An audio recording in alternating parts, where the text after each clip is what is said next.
Kita udah bicara dengan pihak bank, jangan beli SRB atau SBN. Peruntukannya untuk apa berarti? Suka-suka banknya. Ada bank syariahnya kan? Oh, ada bank syariah. BSI. BSI satu lagi apa ya? Ada syariah 2 kalau Oh, nggak jadi salah. duanya syariah. Iya. Dananya bagi rata, Pak? Enggak, ada proporsinya beda-beda.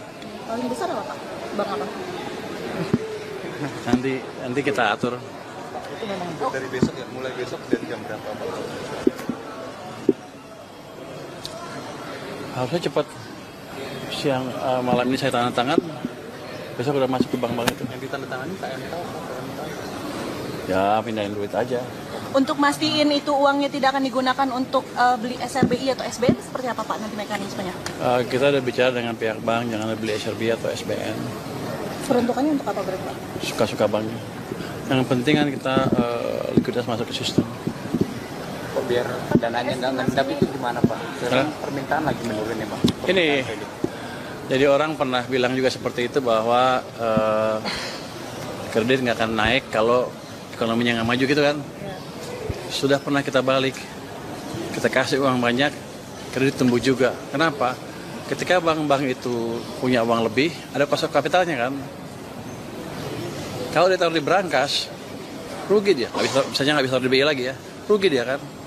Dia akan terpaksa menyalurkan kredit itu dalam bentuk kredit. Jadi yang kita paksa adalah diberi bahan bakar supaya market mekanisme berjalan sehingga mereka terpaksa menyalurkan, bukan terpaksa. Yang biasanya tadinya santai-santai terpaksa berpikir lebih keras sedikit, kan mereka pintar nih untuk mencari proyek-proyek yang bagus untuk menyalurkan dana itu supaya tidak mengalami negatif carry, negatif spread gitu.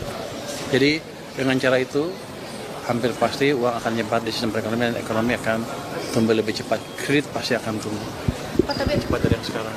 Pak, tapi ada hitungannya sih, Pak, hitungan itu berapa Pak untuk pertumbuhan ekonomi ataupun peningkatan kreditnya berapa persen, Pak? Belum.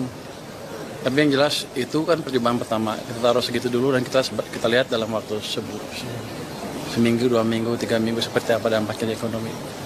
Kalau kurang tambah lagi. Pak, 200 T itu apa ya, Pak, rasionalnya? Berapa 200? Karena uang saya sekarang ada di BI ada 440 triliun. Saya kurangin separuh.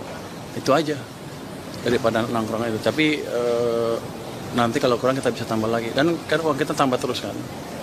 Masuk, ada pajak segala masuk lagi ke sistem. Tapi yang kita jaga adalah jangan sampai kalau kita terbitin bond, kalau kita penarik pajak, sistemnya kering. Pas soal belanja yang seret terus itu permasalahannya apa sih, Pak, dan solusinya gimana, Pak? Oh, belanja yang seret macam-macam. Ini kan ada beberapa kementerian baru kan, yang mungkin sebagian masih belum terbiasa. Saya nggak tahu yang mana detailnya, tapi nanti akan kita dampingin. Pertama mungkin kita kirim orang dari keuangan untuk membantu mereka kalau nggak bisa proses surat-surat segala macam ya. Terus kalau nggak bisa juga kita dampingin. Nanti secara reguler, kementerian lambat saya akan datangin dan meeting dengan mereka dan jumpa pers di depan teman-teman wartawan semua kenapa lambat supaya semuanya bergerak lebih cepat karena kan Anda yang nanya nanti. Pak, kabur bayar. Kalau yang disisakan di rekening itu berapa persen sih Pak? Ya.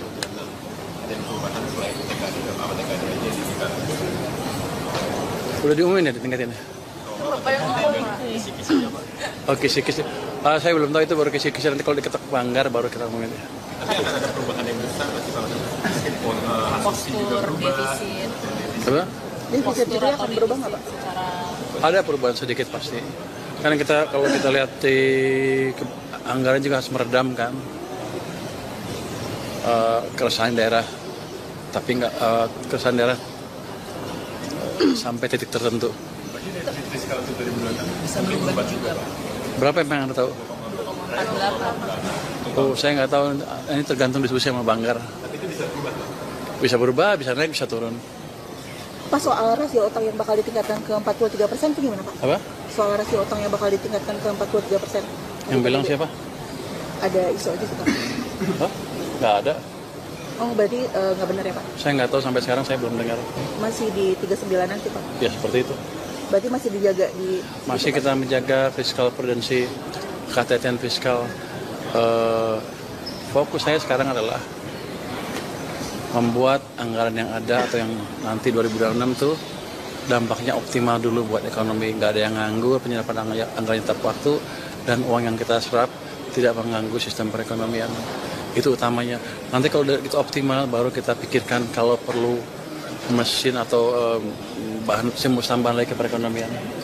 Itu dulu. Kalau sekarang kalau misalnya saya kasih uang lebih banyak, padahal kementerian belum bisa nyerap, kan nggak ada gunanya. Tahun ini optimisnya ekonomi tumbuh berapa, Pak? Oh, saya baru 3 hari, saya hitung dulu ya. Tapi Lebih dari 52, Pak, dari target. Bisa? bisa mendekati itu. Mendekati 5,2%. Sekarang kan bulan sekarang bulan September, Oktober, November, Desember kan tinggal 1 triwulan kan. Anda lihat aja begini, seandainya nggak tercapai pun, seandainya triwulan keempat nanti tumbuhnya lebih cepat, saya yakin akan lebih cepat. Itu tanda-tandanya bahwa ekonomi kita sudah melewati titik terendah dan ke depan akan bergerak lebih cepat lagi.